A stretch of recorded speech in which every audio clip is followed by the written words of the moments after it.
Livro do profeta Daniel, capítulo de número 5. Nós iremos ler alguns versículos. Livro do profeta Daniel, capítulo de número 5. Eu quero ler com você do 1 ao 6 e depois mais um versículo lá na frente. Daniel, capítulo 5, versículo 1 ao 6. Você está comigo aqui? Amém? Amém? Palavra do nosso Deus, escrita por Daniel, profeta maior, que diz assim a partir do verso 1. O rei Belsazar deu um grande banquete a 1000 dos seus grandes homens e bebeu vinho na presença dos 1000. Havendo Belsazar provado o vinho, mandou trazer os utensílios de ouro e de prata que Nabucodonosor, seu pai, tinha tirado do templo que estava em Jerusalém, para que bebessem neles o rei, os seus grandes, as suas mulheres e as suas concubinas o vinho. Então trouxeram os objetos de ouro que foram tirados do templo de Deus, que estava em Jerusalém, e beberam neles o rei, os seus grandes, as suas mulheres e as suas concubinas. Beberam o vinho e deram louvores aos deuses de ouro, de prata, de bronze, de ferro, de madeira e de pedra. Na mesma hora apareceram uns dedos de mão de homem, e escreviam em frente do castiçal do reboco da parede do palácio real. O rei via a parte da mão que estava escrevendo. Então se mudou o semblante do rei, e os seus pensamentos o perturbaram. As juntas dos seus lombos se relaxaram, e os seus joelhos bateram um no outro. Vem comigo lá para o final, versículo de número 30. Capítulo 5, versículo 30, diz assim: Naquela mesma noite foi morto Belsazar, o rei da Babilônia. Naquela mesma noite foi morto Belsazar, o rei da Babilônia.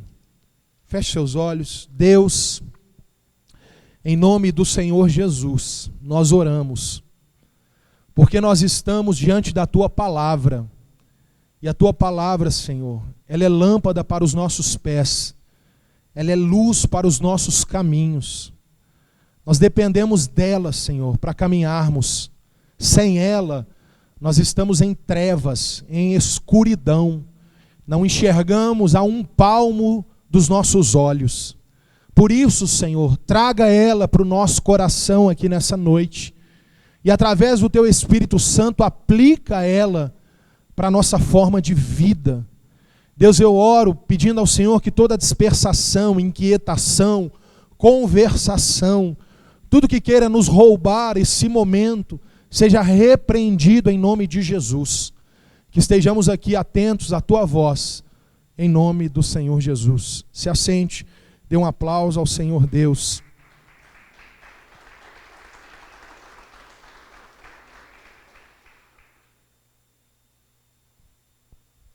Irmãos queridos, eu quero pregar ao coração de vocês sobre este tema: a última noite. A última noite. Eu me lembro de ouvir de um dos meus professores de seminário. Ele falava que todas as vezes que formos pregar sobre o livro do profeta Daniel, se nós tivéssemos tempo, que é algo que não temos aqui hoje, é importante sempre contar em que contexto histórico esse livro está inserido, para que esse texto ganhe clareza para nós. Mas, embora não tenhamos tempo, eu pretendo aqui discorrer de forma rápida onde esse livro está inserido, para que a sua compreensão ela possa ser clara. Eu lembro a você, e olhe para cá, que o rei Nabucodonosor, ele havia invadido o reino de Judá. O reino de Israel já havia sido dividido em dois. Nós temos nesse momento o reino do norte destruído e sobrava o reino do sul, chamado de Judá. Nabucodonosor, ele invade o reino de Judá e ele destrói todo o reino de Judá. Ele faz isso como forma de juízo de Deus. Ele destrói os muros, ele destrói as casas, ele destrói os comércios, ele mata pessoas, ele leva inúmeras pessoas cativas para a Babilônia, mas principalmente ele destrói o templo que foi construído por Salomão, ele o destrói e ele rouba o templo.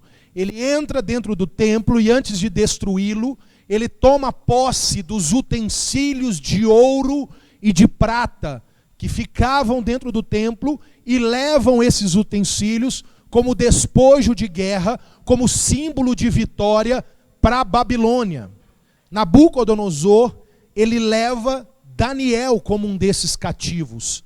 Você sabe, ou deveria saber, que a partir do capítulo 1, quando Daniel chega na Babilônia, ele ainda que está longe da sua terra natal, ele decide permanecer fiel ao Deus de Israel. Embora numa situação de escravidão, ele resiste às tentações que envolviam toda a Babilônia. Daniel, portanto, ele alcança uma posição de reconhecimento a partir da sua fidelidade ao seu Deus. Nabucodonosor, ele reina por 43 anos na Babilônia. Ele reina e depois da sua morte, começa-se uma luta para que alguém assuma o seu lugar.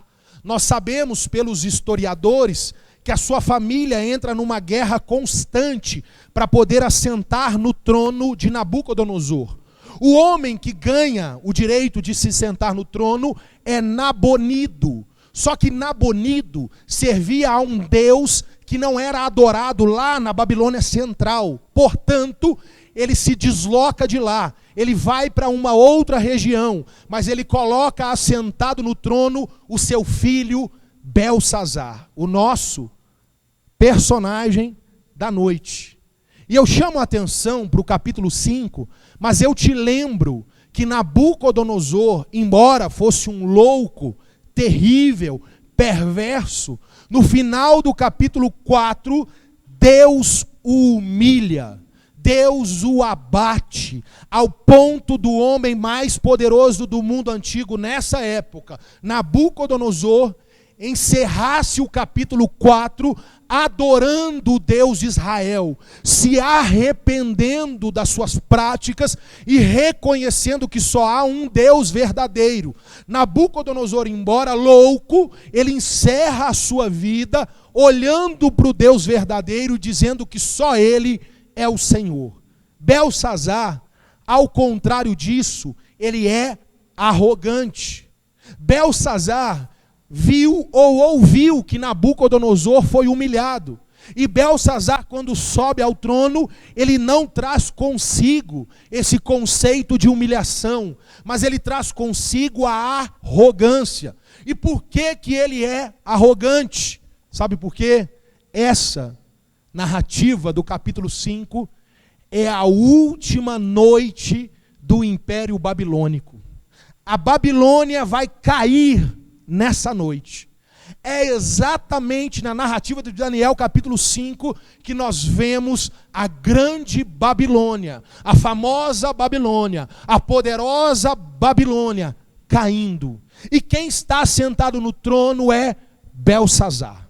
Belsazar, ele é confiante, porque nessa mesma noite em que a Babilônia vai cair, o texto nos faz saber que do lado de fora da Babilônia, ela estava cercada por milhares e milhares de homens do exército medo-persa. Os persas cercaram toda a Babilônia. Mas esse homem, sabendo até, porque não tinha como não saber, que a Babilônia está cercada, ele faz uma festa. Ele é arrogante. Num cenário onde ele está prestes a ruir, ele continua a festejar. Ele deposita a sua esperança na cidade que era fortificada, nas muralhas que eram espessas, que eram largas, no seu exército que era temido. E mais, não faltaria mantimento para os babilônicos, porque ao contrário de outras cidades fortificadas, o rio Eufrates passava dentro da Babilônia. Então, ou seja, eles teriam mantimentos para anos, ficarem ali anos, porque teria como se alimentarem. Então ele está tranquilo, ele está confiante que nada vai acontecer. Ele não se preocupa, por isso ele está dando uma festa. Quem não se preocupa, dá festa. A arrogância vem aumentando. O texto nos faz saber que esse homem arrogante, ele vai ficando cada vez mais arrogante ao longo da festa. E o texto que lemos diz que lá pelas tantas da festa, segundo o relato bíblico, depois de beber muito vinho, o vinho lhe enche a cabeça, e no verso 2, 3 e 4 ele tem uma ideia. Ele vira para os seus criados e diz o seguinte: olha, nós estamos aqui bebendo vinho, mas a festa pode ficar melhor. O que está bom pode melhorar. Busquem para mim os utensílios que Nabucodonosor, o meu avô, chamado de pai aqui, trouxe dos israelitas quando ele destruiu Israel. Porque nós iremos beber o vinho nas taças de ouro e de prata do Senhor, Deus dos Hebreus. Esse homem alcança um limite de arrogância. Ele entra pelo caminho de zombaria. Ele diz e ele demonstra que para a festa ficar melhor, ele precisa afrontar o Deus dos Hebreus. Meus queridos irmãos, não parece ser esses os nossos dias? Não parece ser essa a história de homens e mulheres dos nossos tempos? Pessoas que mesmo cercadas, pessoas que mesmo num cenário caótico, pessoas que estão à beira do abismo, continuam arrogantes, continuam acreditando numa esperança que não existe, acreditando numa segurança que já se foi, acreditando em algo que não vai acontecer. E mais, esses arrogantes, ao invés de se arrependerem, continuam aumentando o seu prazer com doses cavalares. Pessoas que se dispõem a pecar e quando estão apertadas, ao invés de se arrependerem, se dispõem a pecar ainda mais. Se dispõem a zombar ainda mais de Deus. E nós olhamos para aquilo e encontramos nelas essa história. Arrogantes. Nós aconselhamos elas a se voltarem ao Deus de Israel, mas elas continuam presunçosas, elas continuam prepotentes, elas continuam dando festas e mais festas para saciarem os seus desejos e a sua carne. Meus irmãos, como Belsazar viu e ouviu sobre Nabucodonosor ter sido humilhado por Deus, ele deveria ter levado isso em conta. Ele ouviu sobre as histórias de Nabucodonosor, mas elas não fizeram diferença nenhuma na sua vida. Como hoje, as pessoas escutam histórias, testemunhos de situações. Pessoas escutam sobre o trabalhar de Deus, pessoas escutam sobre outros que sofrem, que são humilhados, mas os seus corações continuam enegrecidos, duros. Elas não são sensibilizadas, são irredutíveis, são insensíveis. Elas escutam sobre o final terrível de outros, e ao invés de levarem-se em conta e se arrependerem, não, continuam arrogantes. Meus irmãos, e por que não dizer em tempos de pandemia, quando a vida se mostra frágil, a ciência se mostra inoperante, os políticos se mostram ineficazes, Quando nós olhamos para esse cenário, que a esperança aponta única e exclusivamente para o Cristo ressurreto, ainda assim nos deparamos com muitos que continuam arrogantes e não se curvam ao Rei dos Reis e Senhor dos Senhores. Elas não se inclinam, elas não se dobram. Belsazar é esse homem. Ele bebe o vinho. Os homens que com ele estão bebem também. As mulheres que com eles estão bebem também. As concubinas bebem também. Só que chega o verso 5. E ai de nós, pelo verso 5. Porque quando o verso 5 chega na nossa vida, é sinal de que o juízo de Deus chegou. O texto diz que lá, pelas tantas da festa, na mesma hora em que todos acabaram de beber nas taças do Senhor, eles acreditavam que o dono daquelas taças estava morto. Mas ele vem requerer o que é seu. O texto diz que aparece na parede, presta atenção no detalhe. O texto diz que a mão não aparece em qualquer lugar. Ela aparece perto do castiçal. Por quê? O lugar mais iluminado do cenário. O lugar onde todos podem ver. O texto diz que é numa parede com reboco. Ou seja, numa parede rebocada, lisa, clara, onde a mão aparece e todos vão ver. Deus é assim. Deus não tem interesse em se esconder, em agir na surdina, em agir no escuro. Mas Deus, quando quer trazer juízo, Ele sai por detrás de onde está e se manifesta. Ele entra, Ele fala. E aqui Ele fala. Essa mão começa a escrever. Essa mão vai escrevendo na parede. E o texto diz que um cenário de terror toma conta daquele lugar. É um filme de terror nessa hora. Imagina uma mão aparecendo e as pessoas olhando e dizendo o que é isso. E eu sei disso porque o texto no verso 6 diz que o semblante do rei muda na hora. O efeito do vinho parece que vai embora, já viu?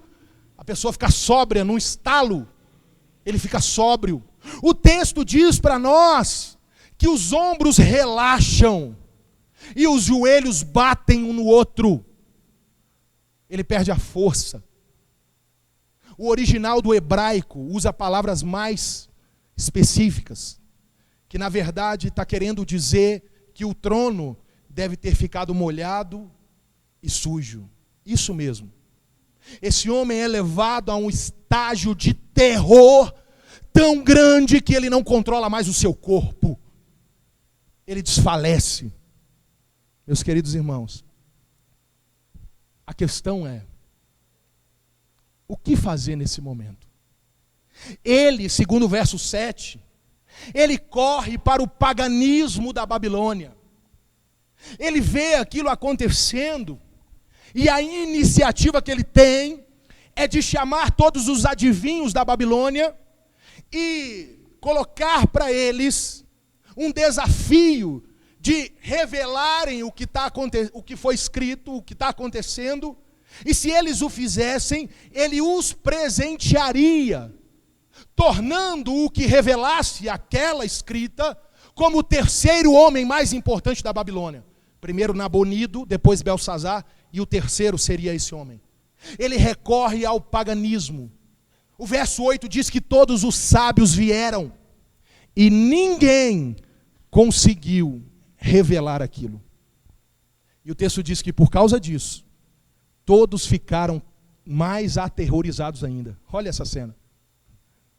Eles tentam, não conseguem, e o terror toma conta. Vale uma aplicação. E nós? Quando e como respondemos quando de repente a nossa festa acaba? Como agimos? Como fazemos quando de repente as coisas dão errado? Qual é a nossa atitude quando as coisas não saem conforme a gente planejou? A quem nós recorremos quando as coisas fogem do nosso controle? Alguns, como Belsazar, procuram o paganismo, falsos deuses, oferecem para esses deuses, negociam com esses deuses, a fim de encontrar resposta nessas coisas. Alguns, no momento de desespero, se vendem a qualquer preço para terem respostas. Mas e nós? E quando, de repente, nos bate a porta o desemprego, a quem recorremos? O que fazemos? E quando, de repente, o diagnóstico do médico é contrário àquilo que nós imaginávamos? E quando o relacionamento que parecia inquebrável escorre pelas mãos? E quando, meus irmãos, a nossa fé, que outrora parecia inabalável, é atingida pelos problemas cotidianos da vida, a quem recorremos? O que fazemos num cenário de crise? Belsazar busca os falsos deuses. E você? Quem é o seu socorro? De onde lhe vem o socorro? O verso 10, 11 e 12, a rainha, que parece não estar na festa, a mãe de Belsazar, ela entra na sala. E o texto diz que ela dá uma notícia aparentemente boa, dizendo: ó rei, não fique turbado o seu coração, mas existe um homem no reino, que há anos, ele foi elevado como um homem que tem conhecimento dos mistérios, todos os mistérios. O nome dele é Daniel. O rei manda buscar Daniel. Note que Daniel está há pelo menos 50 anos já na Babilônia, pelo menos. Mas ele não está na festa. Ele não está na festa do rei Belsazar. Eu olho para esse texto e vejo que o tempo não mudou o caráter de Daniel. O velho Daniel continua fiel ao Senhor. Eu acho isso fabuloso, porque ele agora, ele é desprezado, porque ele não é o primeiro a ser chamado. Ele precisa ser lembrado pela rainha, mesmo desprezado, mesmo com anos de experiência babilônica, esse homem continua fiel ao Senhor. E eu tenho dito e continuo dizendo, que não há um termômetro melhor para medir a fé de um cristão do que o tempo. O tempo é, sem dúvida alguma, o que traz significado real para a conversão de um crente. Eu vivo num tempo, e eu já te disse isso, que eu desacredito muito daqueles que chegam num primeiro momento dizendo que estão apaixonados por Cristo. Eu não duvido desse amor, mas é necessário colocá-lo à prova, e essa prova chama-se tempo. Então espera, você ama Jesus? Então espera. Então espera. Vai amando, vai desfrutando, vai esperando. O tempo revela caráter, e revela o de Daniel. E o texto diz que o rei imediatamente faz propostas para Daniel, dizendo: Daniel, eu acabei de oferecer a esses homens, mas eles não conseguiram. Mas se você interpretar o que está acontecendo aqui, eu vou dar a você presentes reais. Você vai ser o terceiro homem mais importante do reino. O verso 17, Daniel responde ao rei: o profeta não está à venda. O profeta vira para o rei e diz assim: guarde para você e para os seus homens os seus presentes. O profeta não está à venda. Deus e as suas bênçãos também não. Nós precisamos, meus irmãos, revisitar ensinamentos e doutrinas como essa. Meus queridos irmãos, algumas pessoas insistem em querer comprar e outras em querer vender coisas relacionadas a Deus, tratando Deus e suas bênçãos como um produto. Como se Deus fosse uma máquina de refrigerante que você coloca moedas e ela te dá o que você escolheu. Deus não é isso. Daniel sabe disso. Daniel sabe que Deus distribui bênçãos graciosamente. Daniel mostra que Deus não está à venda, nem o profeta. Muitos, ao contrário de Daniel, vendem suas consciências. Muitos, ao contrário de Daniel, são capazes de distorcerem a palavra de Deus, de inventarem, de engodarem, de enganarem, são seduzidos e seduzem. Pessoas que distorcem o evangelho de Cristo. Eu me lembro quando eu trabalhava ainda viajando, que eu chegava nos hotéis, e quando eu tinha tempo, eu ficava zapeando a televisão, e passando por alguns canais de algumas chamadas igrejas, e eu ficava enojado de ver homens e mulheres negociando o evangelho da graça. Pessoas que têm condições de estar na televisão e deveriam estar se utilizando dessa bênção que é estar onde estão para proclamar o genuíno evangelho de Cristo, mas eles se venderam. São profetas que aceitam presentes. Eu me lembro do pastor Renato Vargens, um presbiteriano, que disse que se você encontrou uma igreja bíblica e um pastor bíblico, fica lá, porque infelizmente é o que está mais difícil de encontrar. E isso é verdade. Foi-se um tempo que a gente dizia para a pessoa buscar uma igreja mais perto da sua casa. Não, a gente orienta para buscar uma igreja mais perto da sua Bíblia, seja a distância que for. É melhor você andar e andar e andar para ir no lugar onde você vai ouvir o genuíno evangelho, do que simplesmente considerar proximidade para ouvir coisas que não tem nada a ver com o evangelho de Cristo. Daniel é esse homem. O rei é imediatista. Ele é igual a gente. O rei só quer saber o que está acontecendo, mas Daniel não faz isso. Antes de interpretar, ele tem um sermão para pregar. Ele tem um sermão com começo, meio e fim. Nós vivemos essa geração, a geração que se interessa pela revelação final. Conta, interpreta, revela. Daniel, antes de chegar na revelação, tem sermão, tem pregação, tem começo, tem meio, tem fim. E ele conta uma história. Ele vai contar do 18 até quase no final do capítulo que estamos, capítulo 5. Ele vai contar todo um sermão, falando sobre a história de Belsazar, falando que o Deus que ele serve, ele levanta, mas ele abate. Até chegar, meus irmãos, na interpretação. Mené, Tekel, Parsim.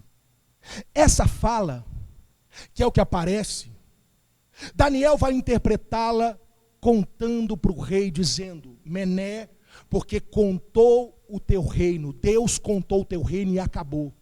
E aí Daniel fala de Tekel: você foi pesado na balança, mas você foi achado em falta. E aí Pérez, dividido foi o teu reino, e quando foi dividido, ele foi dado aos medos e aos persas.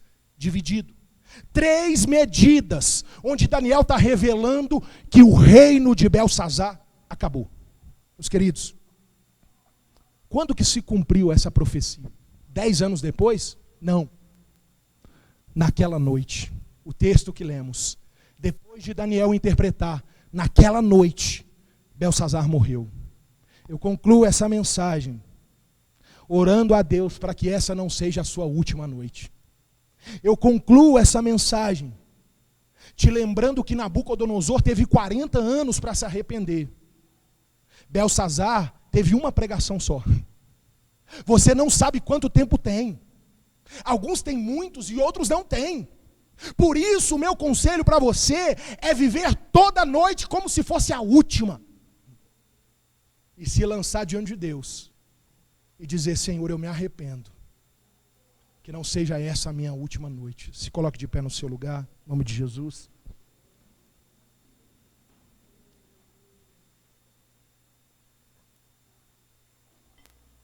Feche seus olhos.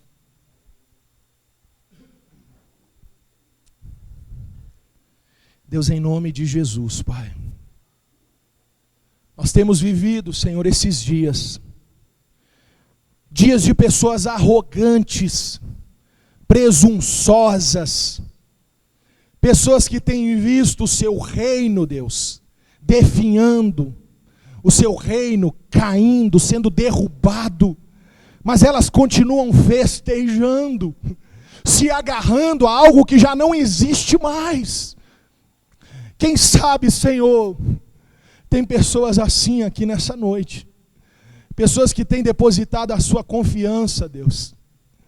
Que têm acreditado que estão seguras. Mas essa é a noite do Senhor entrar para acabar com essa festa. Essa é a noite do Senhor dizer: chega, chega. Essa é a noite, Senhor, de nos sentirmos aterrorizados. Quando o juízo do Senhor chega, as nossas pernas ficam bambas, os nossos joelhos se batem. Ah, Senhor, mas que não sejamos como Belsazar, que venhamos, ó Deus, com os joelhos trêmulos, cair prostrados aos teus pés e dizer: Senhor, tem misericórdia de nós, tem misericórdia do nosso coração. Não deixa, Senhor, que outros que aqui estão, o tempo lhes roube a devoção ao Senhor, como Daniel, Deus. Que o tempo não leve embora o caráter, a conduta, a vida com o Senhor, não, Deus. Não deixe, Senhor, que as consciências sejam vendidas, atraídas por um evangelho que massageia o coração, mas que traz condenação, Senhor. Não queremos isso, Pai. Queremos ser açoitados, ó Deus, pela Tua verdade. A Tua verdade, Deus, ela é dura, mas ela transforma, ela confronta, ela nos chama para um genuíno caminho, Deus. Não queremos ser como Belsazar, atentos à revelação e desprezar o sermão, não, Deus. Restaura uma geração bíblica, uma geração que ama a palavra, uma geração disposta a ouvir o que o Senhor tem para falar, a partir das Escrituras, Deus. Tira de nós, Senhor, esse evangelho abstrato, intangível, raso, superficial, e traz para nós, Deus, uma realidade de um evangelho que transforma para a vida eterna. É o que eu te peço. E se for essa a última noite, que saiamos daqui felizes, porque significa que nos encontraremos com o nosso Rei. Ah, Senhor, em nome de Jesus. Amém. Estenda as suas mãos. Deus, obrigado por essa noite. Guarda as nossas vidas, as nossas famílias. Guarda as nossas crianças, os casamentos. Guarda os nossos idosos, as pessoas do grupo de risco. Dá-nos uma semana de bênção. Dá-nos uma semana, Deus, onde a Tua presença seja real. Onde nós, ó Deus, levemos o Senhor em conta. Onde o Senhor esteja presente de verdade. Que ao sairmos daqui o Senhor não fique para trás, mas que o Senhor nos acompanhe, Deus. Eu te entrego, Deus, cada vida, cada família, em nome de Jesus. Que o amor de Deus, o Pai, a graça salvadora do Filho Jesus Cristo e as doces consolações do Espírito Santo de Deus repousem sobre a sua vida, sobre a sua família, sobre a igreja de Cristo na face da terra. Aquele que crê, diga amém. E dê um aplauso a Jesus.